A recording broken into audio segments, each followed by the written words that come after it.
yildan o'tib ketdi shu voqeaga. Chekkaroq viloyatda bir birodarimizni bir 2-3 ta militsiya xodimlari ichib olgan, kelib ko'chada urib, orqasiga tepib, qulog'idan tortib, ustidan kulib, izdivasa qilib, har xonarga solganda endi. Ustidan kulgan, boshqa qilgan.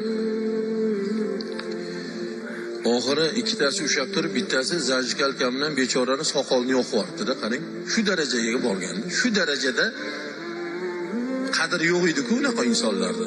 To'g'rimi? Kim nima desa, kim qanaqasi terrorist dedi, boshqa dedi, nimasi deb qo'ydi-da endi.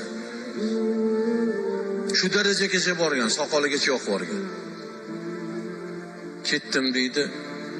Uyga borishim bilan ketimdan yana ikkitasi keldi.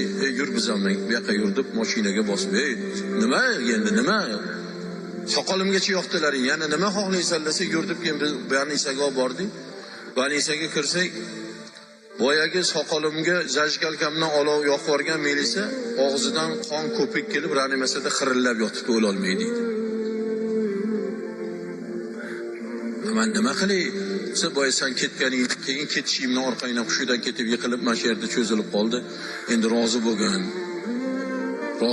kechirgin deb aytdi. Bir og'iz gapirmasimdan o'lib qoldi deydi. Uni Robbisi bor. Dargohga qo'lini ko'tardimi tamom. Inang ham qutqara olmaydi. Dadang ham qutqara olmaydi. Hazır bo'lgin. Mazlumni duosiga ehtiyot bo'lgin.